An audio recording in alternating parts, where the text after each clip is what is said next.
வணக்கம். இன்னைக்கு நம்ம வந்து வீட்டிலேயே செய்கிற ஒரு ஷாம்பு தான் பார்க்க போகிறோம். இதுக்கு மெயினாக நம்மளுக்கு வேணுங்கிறது வந்து பூந்தி கொட்டை தான். பூந்தி கொட்டை வந்து முடியை ரொம்ப சாஃப்டாக வச்சுக்கும்.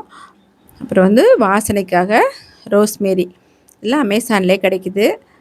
கருஞ்சீரகம் கொஞ்சம், அடுத்தது வந்து வெந்தயம் கொஞ்சம், ஃப்ளாக்ஸ் சீடும் ரைஸும் நீங்கள் வேணும்னா சேர்த்துக்கலாம். அதுவும் முடி நல்லா தான் இருக்கும். இப்போ எனக்கு மீடியம் லென்த் ஹேர், அதனால் நான் வந்து ஒரு 6 கொட்டை எடுத்திருக்கேன். அதில் உள்ளே இருக்கிற கொட்டையை தூக்கி போட்டுட்டு மேலே இருக்கிற தோல் மட்டும் எடுத்துக்கோங்க. அதோடு சேர்த்து வெந்தயம், கருஞ்சீரகம், ரோஸ்மேரிக்கு வாசனைக்கும் நல்லது, முடிக்கும் நல்லது. அரிசியும் ஃப்ளாக்ஸ் சீட்ஸும் ஒரு ஸ்பூன் வேணும்னா போட்டுக்கோங்க. நான் வந்து காலையில் தான் ஊற வைக்கிறேன். 1 ஹவரில் ஊறணுங்கிறதுக்காக சுடு தண்ணி ஊற்றுறேன். நீங்கள் நைட்டே ஊற வச்சிட்டிங்கனாக்கா பச்சை தண்ணி மட்டும் ஊற்றி ஊற வச்சா போதும். இதில் பெரிய பிரச்சனையே நம்ம ஊற வைக்க மறந்துடுவோம்.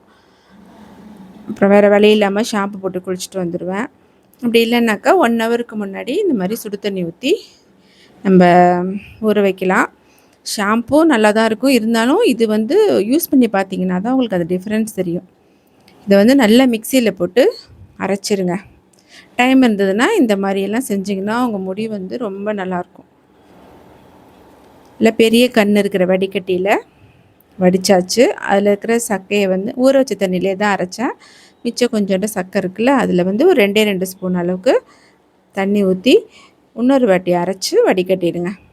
அப்போ வந்து நம்மளுக்கு வந்து ஃபுல் எக்ஸ்ட்ராக்ட் கிடைக்கும்.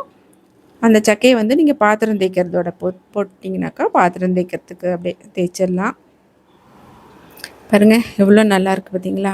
ரொம்ப சாஃப்டாக இருக்கும்.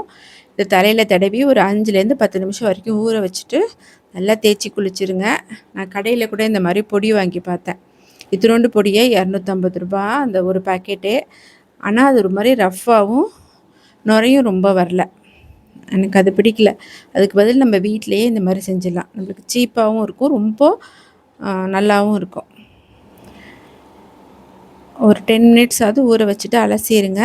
மிச்சம் இருந்துச்சுன்னா உடம்புக்கு தேய்ச்சி குளிச்சுட்டு வந்துடலாம் சோப்பு மாதிரி. தேங்க்யூ.